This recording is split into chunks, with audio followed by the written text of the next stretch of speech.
Chers étudiants et étudiants, nous voici maintenant à la leçon numéro 23 du module mathématiques 2. Cette leçon porte le titre « Équation différentielle linéaire ». Qu'est-ce que nous allons voir dans cette leçon? D'abord, les généralités correspondant un petit peu aux définitions globales d'équations différentielles linéaires et leur rapport avec les équations différentielles en général. Équation différentielle bien sûr linéaire d'ordre 2. Équation différentielle linéaire à coefficient constant. Alors, pour les généralités, situons un petit peu cette leçon par rapport aux autres leçons sur les équations différentielles. Pardon. Vous vous rappelez que nous avions commencé d'abord par définir ce que c'était les équations différentielles dans le cas général. Et bien sûr, ce qui nous intéressait dans le cas général, c'était beaucoup le cas non linéaire que le cas linéaire, qui est un cas très spécial, qui a une théorie très particulière, comme on verra, qui a des manières de résoudre qui sont très très claires. Qu'est-ce qu'on avait fait? On avait commencé par faire un petit peu cette théorie globalement des équations différentielles. C'était quoi? Qu'est-ce qu'on pouvait faire comme opération dessus? Puis, dans une leçon d'après, où je me rappelle, c'était la leçon précédente, on avait fait un certain nombre de cas particuliers d'équations différentielles, je dirais, du premier ordre, parce qu'il faut rappeler que nous n'avions traité que le premier ordre. C'était des équations qui étaient très fortement non linéaires, mais grâce à des techniques, dans le cas, par exemple, des équations incomplètes, ou dans le cas des équations homogènes, ou dans le cas des équations à variables séparables, dans ces trois cas au moins, on arrivait à résoudre les équations différentielles du premier ordre en étant même non linéaires. Aujourd'hui, ce qu'on va faire, on va faire les équations différentielles maintenant linéaires. Alors les équations différentielles linéaires, il va en avoir, je dirais, autant qu'on veut. Linéaire du premier ordre, linéaire du second ordre. Puis on verra, en fait, on peut aussi parler de linéaire de troisième ordre, à n'importe quel ordre. Pratiquement, nous verrons que les équations différentielles du premier ordre linéaire et les équations différentielles du second ordre qui sont aussi linéaires. Dans une future leçon, on verra un petit peu comment on peut réécrire un petit peu même les équations qui sont à un ordre plus grand et les ramener en fait à des, je le dirai dès maintenant, à des systèmes qui sont peut-être d'ordre 1. Donc, on commence par les généralités. Alors, la solution d'une équation différentielle, par définition, est une fonction autant de fois dérivable que nécessaire et définie sur un intervalle. Alors maintenant, on commence à faire une théorie qui est très particulière. Donc on précise que on va travailler sur un intervalle de R. Rappelez-vous, on avait travaillé sur, je crois, on avait 1 sur x, x-1, x-2. Alors, dans le cas des équations différentielles linéaires, qu'est-ce qu'on aurait? Il fallait travailler sur R-, 0 étant non compris, 0, 1, 0 et 1 étant non compris, l'intervalle 1, 2, 1 et 2 n'étant pas compris, puis 2 plus l'infini, 2 n'étant pas compris, pour justement éviter ces points-là et pour travailler sur des intervalles. Alors, bien sûr, des fonctions qui vérifient notre équation différentielle. Alors, donnons des petits exemples d'équations différentielles. Alors, celle-là, bien sûr, vous voyez la linéarité. Alors, la linéarité se voit en quoi? La linéarité se voit en, si je change y par y1 plus y2, bien sûr, la linéarité de la dérivation me donnera y'1 plus y'2, y'1 moins y1 égale à 0, y'2 moins y2 égale à 0. Donc, en fait, la somme des solutions dans le cas linéaire va être aussi une solution. Il est vrai aussi que j'y change y par alpha y, la dérivation étant linéaire, y' va changer en alpha y', donc vous aurez ici alpha y' moins y qui va être bien sûr égal à 0. Donc vous voyez cette opération de linéarité, elle vient du fait tout simplement que nous n'avons pas de puissance autre que 1 pour y' et aussi bien pour y. Je ne peux pas avoir y'. Je n'ai que des termes en y', et bien sûr on verra dans d'autres cas, on peut multiplier par des fonctions en x, mais surtout pas des... par exemple, je peux prendre par exemple 1 sur x, on peut facilement le vérifier, est une solution sur R plus étoile. Alors vous voyez ici, je définis un intervalle de telle équation différentielle qui est y seconde moins 2y3. Mais attention, ici ce n'est plus une équation différentielle linéaire. Donc il faudrait qu'on se méfie. Ici c'est une équation différentielle certes, mais qui n'est pas linéaire parce que vous voyez ici vous avez un y au cube. On appellera équation différentielle linéaire une équation différentielle de quelle forme? Vous voyez ici ce que je prends. AN, Y nème, je prends cette somme-là jusqu'à un certain ordre grand N, je ne sais pas exactement lequel, égale à B, les AN étant des fonctions continues, B aussi étant une fonction continue. Donc vous voyez un petit peu, c'est comme si j'avais pris, alors si je prends ici par exemple A0, Y, plus A1, Y', plus A2, Y seconde, ainsi de suite, jusqu'à par exemple, jusqu'à A1 10 grand N, Y nème, égale à une fonction B. Alors, l'intérêt, vous voyez, la linéarité, elle vient de quoi? La linéarité, elle vient tout simplement du fait que je n'ai à chaque fois que Y, tout seul, Y', Y seconde. Je n'ai pas Y à la puissance 3. Je n'ai pas Y fois Y'. Donc, vous voyez, c'est quelque chose de vraiment linéaire. Donc, égal à B, on va voir un petit peu les conditions que l'on fait sur les AN et BN. Les AN et la fonction B, attention, la fonction B, sont des fonctions à valeur dans R. Les Y nème sont les dérivés nème de la fonction, bien sûr, que l'on cherche, qui est inconnue. On appellera une solution générale de l'équation différentielle précédente une formule dépendant d'un certain nombre de constantes. Et en fait, on va trouver que les constantes, c'est-à-dire il va y en avoir autant de constantes que le degré. Si le degré est 2, il va y avoir 2 constantes. On va le voir, c'est un résultat prochain. Si vous avez degré 2, vous aurez 2 constantes. Si vous avez degré 3, vous aurez 3 constantes, et ainsi de suite, et ainsi de suite. Et qui donne toutes les solutions lorsque ces constantes changent de valeur. Rappelez-vous une chose qu'on avait faite. De toutes les manières, même quand on avait des équations différentielles non linéaires, on avait, par exemple, puisqu'on avait traité uniquement l'ordre 1, on avait une constante. Et qu'est-ce qu'on avait dit? Toutes les solutions, on peut les obtenir de quelle manière? Tout simplement en faisant changer la constante dans R. C'est-à-dire, on aurait une famille de trajectoires, une famille de solutions. Donc, on appellera solution générale une formule dépendant d'un certain nombre de constantes qui donne toutes les solutions quand ces constantes changent de valeur. Bien sûr, ici, comme vous avez vu, je m'étais arrêté à l'indice n. Je suppose donc quand même que la fonction à indice n, grand N, n'est pas nulle. Donc, ce qui signifie tout simplement que correspond à l'ordre le plus grand de dérivation présent dans l'équation différentielle. C'est-à-dire que si par exemple j'ai ici, je m'arrête à l'ordre 2, j'appellerai ça une équation différentielle d'ordre 2. Alors, qu'est-ce que ça signifie l'ordre de l'équation différentielle? C'est l'indice de dérivation maximale qui apparaît dans notre équation différentielle. Si je trouve y', y seconde et y tierce, c'est d'ordre 3. Si je trouve uniquement y', et y seconde, l'ordre 2. Si je trouve uniquement y', c'est l'ordre 1. Donc ça, si vous voulez, ce sont des généralités qu'il faudrait quand même avoir en tête. Alors, vous voyez ici, y seconde plus x fois y' plus y.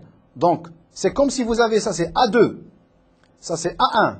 La fonction constante 1, c'est A0, égale à la fonction b qui est 1 plus x carré. On remarque que c'est une équation différentielle qui est linéaire et que l'indice maximum de dérivation présent, c'est 2. Donc, c'est une équation linéaire différentielle d'ordre 2. On va voir un autre exemple. Je prends par exemple ici y' au carré plus y égale à 2. Ce n'est plus une équation différentielle linéaire. Elle est non linéaire, mais son ordre, c'est toujours 1 puisqu'il n'y a plus que y' dans cette écriture. Ici, vous voyez y dérivé 4 fois, donc quatrième, plus x au cube y', plus la fonction log de x, y égale x carré plus 1. Qu'est-ce qu'on remarque ici? C'est que a indice 4 égale à 1, la fonction constante 1. A indice 3, c'est la fonction qui a x associé x au cube. A indice 2, il n'y a pas de y seconde, vous voyez ici c'est A1. Et puis A0 est égal à log de x, et la fonction b de x est égale à 1 plus x carré. Donc celle-là, elle est effectivement linéaire, et comme on voit ici que l'indice c'est 4, elle est d'ordre 4. Alors que celle-là, vous voyez, j'ai y seconde, mais j'ai log de y. Ce n'est pas linéaire. Donc, elle est non linéaire, mais d'ordre 2. Donc, faites très attention quand vous avez une équation différentielle d'abord, de bien voir et de faire attention, est-ce qu'elle est linéaire ou pas linéaire, et puis après, de voir l'ordre de cette équation différentielle. Alors, maintenant, qu'est-ce que ça signifie qu'une équation linéaire est à coefficient constant? Si les fonctions à n, ici A0, A1, A2, jusqu'à AN, sont des fonctions constantes. D'ailleurs, vous voyez, coefficient constant, les fonctions à n sont des fonctions constantes, bien sûr, réelles. Donc, une équation différentielle à coefficient constant, c'est une équation différentielle pour laquelle il n'y a que, par exemple, ici, 2y plus 3y' moins 4y secondes, et ainsi de suite, et ainsi de suite. On ne parle pas de la fonction b. Coefficients, ce sont uniquement les A0, A1, AN. Alors maintenant, qu'est-ce que c'est qu'une équation différentielle linéaire sans second membre? Ben, le B, c'est le second membre. Vous voyez, parce que on écrit toujours une équation différentielle linéaire sous forme d'une partie qui est linéaire et une partie qui n'est... Vous voyez ici, il n'y a pas de y, ni y', ni quoi que ce soit. Cette partie-là s'appelle le second membre. Dire qu'une équation différentielle linéaire sans second membre, c'est, au lieu d'avoir b, je remplace b par 0. Bon, alors, je peux par exemple écrire 4y secondes plus 2y' plus 3y égale à exponentielle x. Donc c'est là, avec second membre, sans second membre, est égal à 0. Donc celle-là, elle est sans second membre. Et je dirais celle-là, c'est avec second membre. Donc, tout le travail qu'on va le faire après, c'est de dire comment résoudre une équation différentielle globalement en se ramenant uniquement à ça, je dirais, à l'équation différentielle sans second membre, parce qu'apparemment, ceci est simple à résoudre, enfin, plus simple. Alors, des propositions dont j'ai déjà parlé tout à l'heure. Si y1 et y2 sont des solutions d'une équation différentielle linéaire sans second membre, donc la linéarité est très importante, y1 plus y2 et alpha y1 sont des solutions de E' pour tout réel alpha. C'est en fait la linéarité. Mais alors, faites attention, dans le cas où on a le second membre, donc je vais juste voir quelque chose de très simple. Y' plus y égale à x. Alors, ce qu'on a dit pour voir un petit peu cette proposition, il est valable uniquement pour son second membre. Supposons que y1 est une solution de toute l'équation différentielle. Donc, y'1 plus y1 égale à x. Supposons que y2 est aussi solution. y'2 plus y2 égale à x. Je fais la somme. J'aurai y1 plus y2 prime plus y1 plus y2 égale, malheureusement ici, à 2x. Donc, faites très attention, ça ne marche pas dans le cas des équations avec second membre. Ça marche uniquement pour les équations sans second membre. Vous voyez, si vous avez ici 0, vous aurez 0 plus 0 égale à 0, et donc ça marche bien. De la même manière, pour alpha, on aura cette propriété de linéarité n'est valable que pour les équations différentielles sans second membre. Alors on va voir un petit peu ce qui va se passer. Si maintenant y2 est une équation différentielle linéaire, alors ici je ne spécifie pas sans second membre ou avec second membre, y1 moins y2 est solution de l'équation linéaire sans second membre si et seulement si y2 est aussi solution de E. Voyons un petit peu ça. Alors, je vais toujours prendre le même exemple. Y' plus y égale à x. Je vais dire y1 solution, donc y'1 plus y1 égale à x.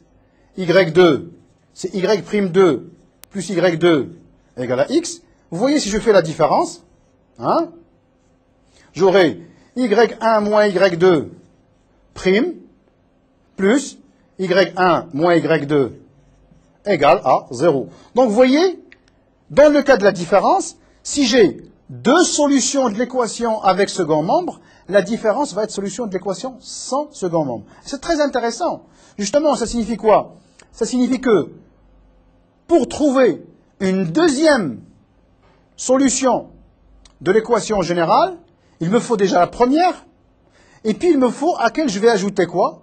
À laquelle je vais ajouter une solution de l'équation sans second membre. Donc vous voyez, trouver y2, c'est avoir y1, lui ajouter y1 moins y2, qui, elle, n'est solution que de l'équation sans second membre. Très important, vous allez voir après tout à l'heure, que tout finalement se ramène à cette propriété-là, nous permet de nous ramener à des équations différentielles sans second membre, pour lesquelles la résolution, vous allez voir, est très simple. Alors, l'ensemble des solutions S' de E', alors vous voyez E' c'est quoi? C'est l'équation différentielle sans second membre associé. Donc, vous voyez ici, si par exemple y' plus y égale à x, c'est l'équation E. L'équation sans second membre associé, c'est y' plus y égale à 0. Alors ici, vous voyez, c'est linéaire. L'espace des solutions, donc l'ensemble, si vous voulez, S'. S' est relative à celle-là, S est relative à l'équation générale. L'espace, ou les solutions S' de E' forment un espace vectoriel. On vient juste de le voir, y1, y2, solution de l'équation sans second membre, y1 plus y2 l'est aussi. Alpha y est aussi solution de l'équation sans second membre. Mais, les solutions de l'équation avec second membre va être un espace affine. Alors, généralement, qu'est-ce que c'est qu'un espace affine? C'est un point ou encore une direction plus quelque chose de vectoriel. Donc, ça signifie que les solutions de l'équation différentielle se ramènent aux solutions de l'équation différentielle sans second membre à quelque chose près. Alors, ce quelque chose près, en fait, on l'appellera les solutions particulières. Lemme de superposition. Alors maintenant, c'est très important. Avant de faire ceci, je vais dire, si y0 est solution de E',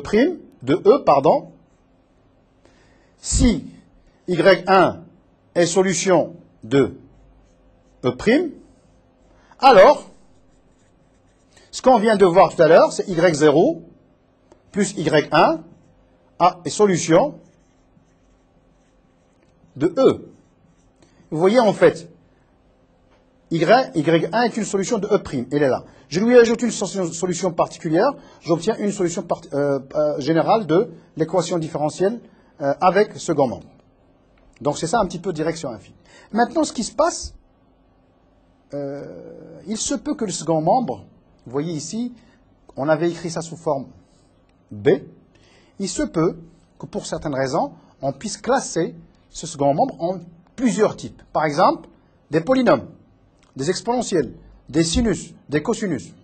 Alors, qu'est-ce qu'on va dire? Supposons que j'ai, ça c'est le premier terme, ça c'est le second membre. Supposons que j'ai le second membre sous forme de deux fonctions particulières. Alors, comment faire? Il suffit d'ajouter une solution particulière où cette équation c'est F1. Donc vous voyez, une solution particulière de celle-là pour obtenir une solution dans le cas. C'est-à-dire, quand j'ai un second membre qui est assez compliqué, je vais le couper en autant de morceaux et je vais dire, au lieu d'être confronté à un second membre qui est très compliqué, je vais le subdiviser en des seconds membres qui sont très particuliers pour lesquels j'ai peut-être une méthode très précise. Et je vais dire, quelle est la solution de l'équation différentielle avec la première partie du second membre? Je la prends. Avec la deuxième partie du second membre, on les isole. Hein.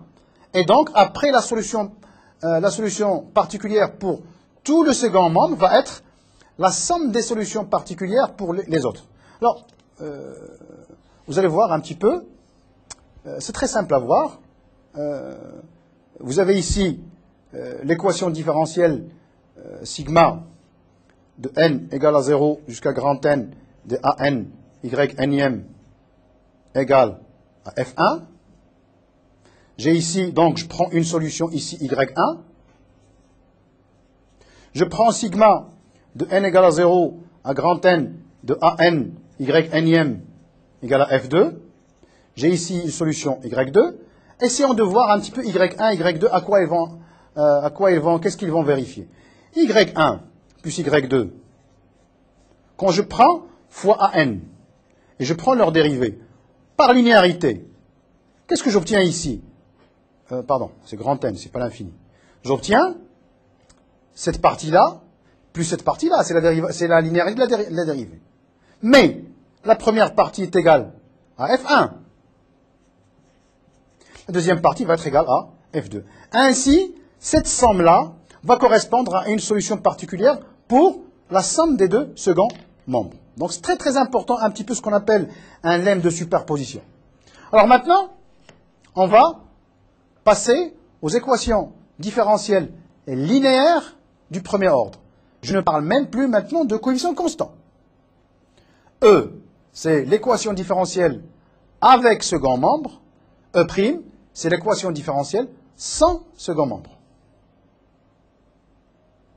Alors, c'est une forme qui paraît un peu compliquée.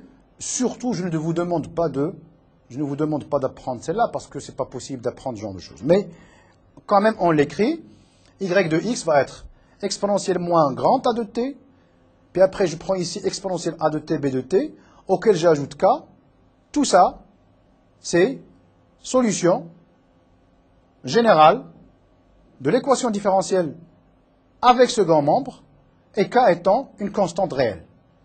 Bien sûr, on apprend ça on va pas apprendre ceci par cœur, mais c'est juste pour donner cette forme-là, pour voir un petit peu que cette théorie des équations différentielles linéaires du premier ordre, même s'ils ne sont pas coefficients constants, c'est fait, on sait bien le faire.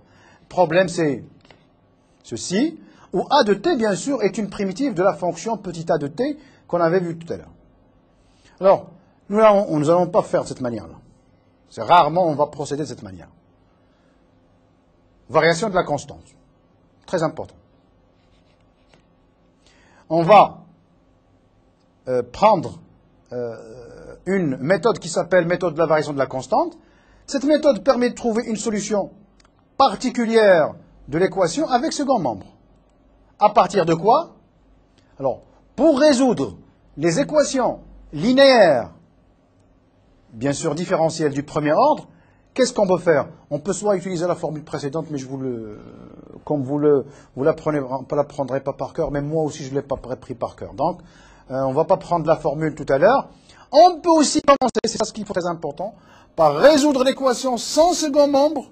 On trouve alors une famille de solutions de la forme k fois f, où k est une constante. On va voir tout à l'heure comment. Et puis après, on va dire, tiens, la constante qui correspondait à l'équation sans second membre, on va faire varier. Les solutions forment une droite vectorielle dont la fonction f est une base, c'est d'écriture. On cherche alors une solution de l'équation différentielle avec second membre de la forme f de x, on la laisse, mais k, on dit maintenant, au lieu que k soit une constante dans le cas de sans second membre, on va maintenant supposer que k est une solution avec second membre. Alors, on va illustrer ça. Je prends l'équation différentielle, vous voyez, à coefficient pas nécessairement constant,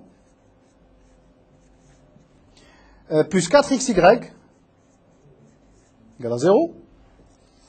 Alors, je vais dire égal à x. Première étape, qu'est-ce qu'on a dit? On résout l'équation différentielle sans second membre. Donc, premièrement, résolution de 1 plus x au carré, y' plus 4xy égale à 0. Alors ici, ce n'est pas un moins, c'est juste... Comment on fait ça? Alors, la méthode, rappelez-vous, donc faites très attention et faites comme moi, à chaque fois vous avez ceci. Vérifiez d'abord que c'est linéaire, pour ne pas se tromper, pour ne pas faire de bêtises. Je vais écrire y' sur y égale. Vous voyez, y', il est multiplié par 1 plus x carré, et y est multiplié par moins 4x. D'accord?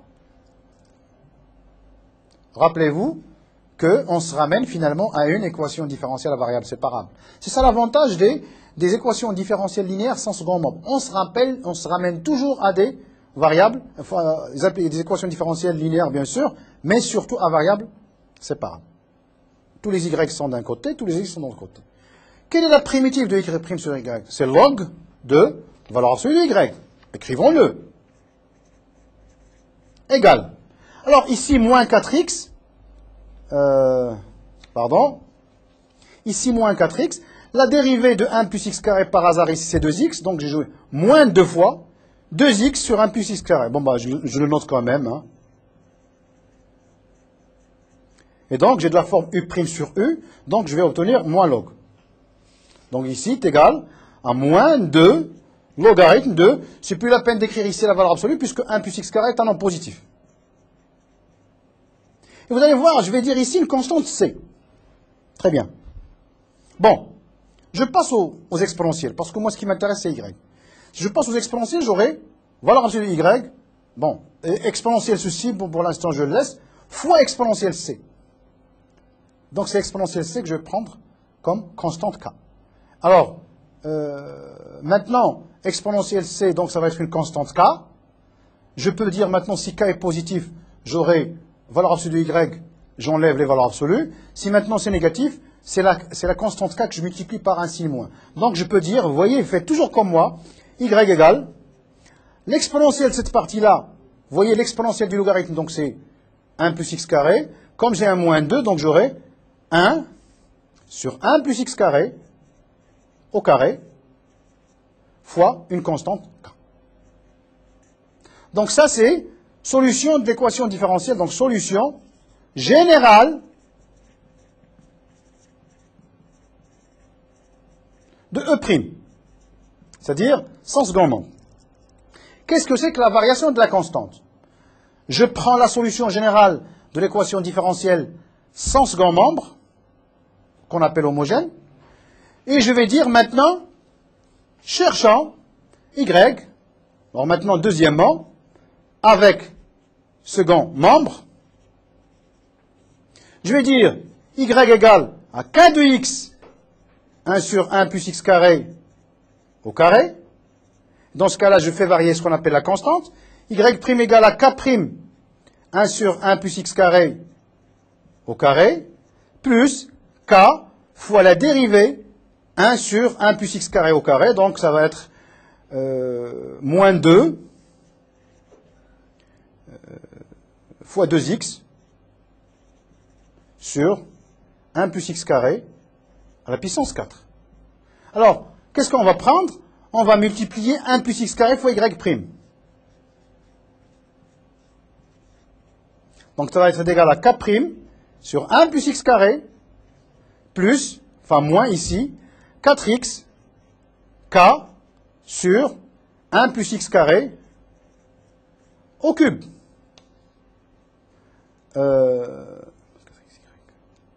Donc ici 3, pardon. Donc il va être 2. Vous remarquez maintenant, si vous ajoutez 4xy, voilà le y. Donc cette partie va partir. Qu'est-ce qui va nous rester? Il va nous rester k' sur 1 plus égale justement au second membre. Donc k' est égal à x facteur de 1 plus x au carré. Donc si vous voulez est égal à x plus x au cube. K de x va être égal donc à quoi? Il y a x carré sur 2 plus x4 sur 4 plus maintenant une constante. Et la solution, ça va être justement tout ceci, x carré sur 2 plus x4 sur 4 plus c que multiplie 1 sur 1 plus x carré au carré. Donc vous voyez un petit peu l'intérêt de cette variation de la constante, c'est exactement ceci. Équation différentielle linéaire d'ordre 2. Alors, AY seconde plus BY' plus CY égale à D. C'est l'équation différentielle avec second membre. AY seconde plus BY' plus CY égale à 0. C'est l'équation différentielle sans second membre. Donc D c'est le second membre. A, B, C étant les coefficients, je dirais, de cette équation différentielle.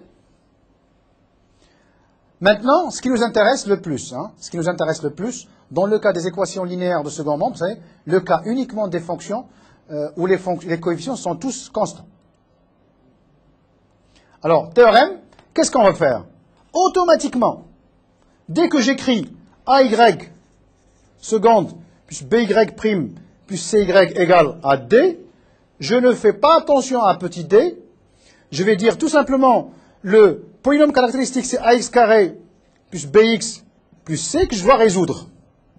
C'est une équation du second degré. Donc, on commence par faire la résolution du cas homogène. Alors maintenant, c'est un polynôme du second degré, il va admettre deux racines R1 et R2. Il y a trois possibilités. Selon le, je dirais là, le delta de cette équation-là, soit je vais avoir deux solutions réelles, et dans ce cas-là, il faut prendre ça par cœur. La solution de l'équation homogène va être C1 exponentielle R1x plus C2 exponentielle R2x, où C1 et C2 sont des réels quelconques. Deuxième cas, dans le cas où P possède une racine double, c'est C1 plus C2x, parce que R1 et R2 sont les mêmes. Dans le cas où R1 et 2 sont maintenant deux racines complexes conjuguées, c'est que R1 va être de la forme alpha plus I bêta et R2 égale alpha moins I bêta. Dans ce cas-là, vous voyez, je sors exponentielle alpha x, qui est la partie réelle, et au lieu d'écrire des exponentielles ici, j'écris C1 cosinus bêta x plus sinus bêta x. Bon, voilà, ça, il faut le prendre par cœur. Alors maintenant, dans le cas des coefficients quelconques, la méthode de Laplace, c'est quoi? Quand je connais une solution, parce que rappelez-vous qu'il y a deux. Quand j'ai une solution, pour trouver une solution de l'équation sans second membre, quand on en connaît une. Comment il faut faire? Si Y1 est solution de l'équation homogène, il existera toujours une solution Y2 linéairement indépendante de Y1 qui est de la forme Y2 égale à KY1. Donc, dès que j'en connais une, je fais Y2 égale à KY1. Je me ramène à une nouvelle équation différentielle en K, qui est linéaire, et qui me donnera maintenant Y2. Ce qu'on appelle la méthode de Laplace, mais c'est très rare qu'on fasse ça, parce que dans notre programme, en fait, on s'intéresse beaucoup plus aux équations différentielles à coefficients constants. Variation de la constante, maintenant je m'intéresse au second membre. On va faire exactement comme tout à l'heure. On avait le C1Y1 et C2Y2. C1 et C2 sont normalement des constantes. Pour trouver la solution générale avec second membre, on va supposer que C1 et C2 maintenant sont des fonctions.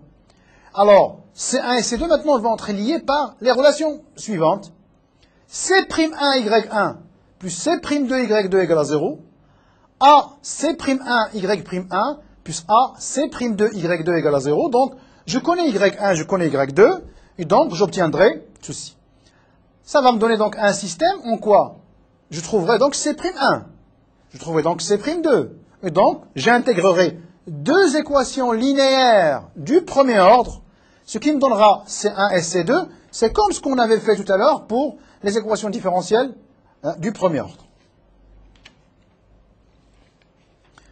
Maintenant, équation différentielle à coefficient constant, mais dans le cas général. Alors, rappelez-vous qu'une équation à coefficient constant, ici, c'est de cette forme-là, d'ordre n. Ça, c'est avec second membre. Ici, c'est sans membre. Les an sont des coefficients réels. B est une fonction. Et bien sûr, les yn sont les dérivés nm de la fonction inconnue y.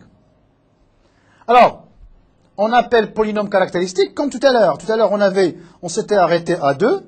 Maintenant, on va à chaque indice. Donc, vous voyez, si vous avez ici AY tierce plus BY seconde plus CY prime plus DY égale à la fonction f de x, quel est le polynôme caractéristique? A, x au cube, plus B, x au carré, plus C, x, plus D. Donc, on cherche maintenant à résoudre, trouver les racines de ceci. Alors, généralement, c'est parfois un peu difficile de voir ceci. Alors, comment on fait? Alors, je sais que le seul polynôme irréductible dans R vont être soit de dimension degré 1 ou degré 2. Donc, ça va s'écrire sous forme, soit de la forme x moins ak à la puissance alpha, indice k, la multiplicité de ak dans le polynôme, soit x moins bk plus ick alpha k aussi, sa multiplicité. Il y en a des racines réelles, il y en a qui sont des racines complexes, bien sûr, conjuguées. Voilà, bk plus ou moins ick sont les racines complexes conjuguées de p, les alpha k sont les multiplicités relatives à chacune de ces... Alors, les solutions vont être de quelle forme? C'est très, très important. Va être, alors, je parle maintenant des racines réelles. qk de x, exponentielle ak fois x, plus la partie des racines complexes. E, bk, x, q1k de x cosinus ckx. Donc, vous voyez, rappelez-vous que la partie réelle, c'était b, et la partie imaginaire, c'est c. Alors, où qk, q1k, q2k sont maintenant des polynômes arbitraire de degré inférieur ou égal à alpha k. C'est-à-dire, si alpha k égale à 1, donc ça ne peut pas être plus qu'une constante. Si alpha k égale à 2, d'accord? Proposition.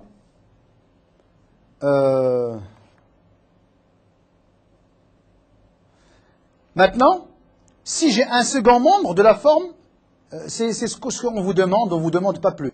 Alors, ce qu'on vous demande à savoir, c'est quand le second membre est de la forme une exponentielle réelle, il faut un polynôme. Exponentielle réelle, il faut un polynôme.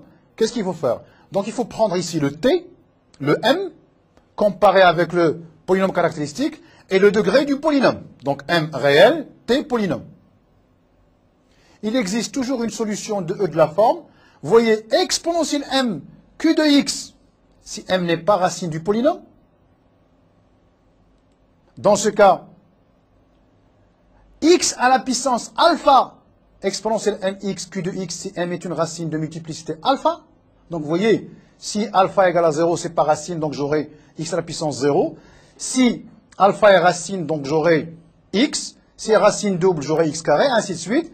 Dans les deux cas, q est un polynôme qui a le même degré que t. D'accord? Donc vous voyez, q est un polynôme qui a le même degré que t. Ainsi, nous sommes arrivés à la fin de cette leçon sur les équations différentielles linéaires. Pour plus d'informations et de renseignements, veuillez vous connecter sur le site de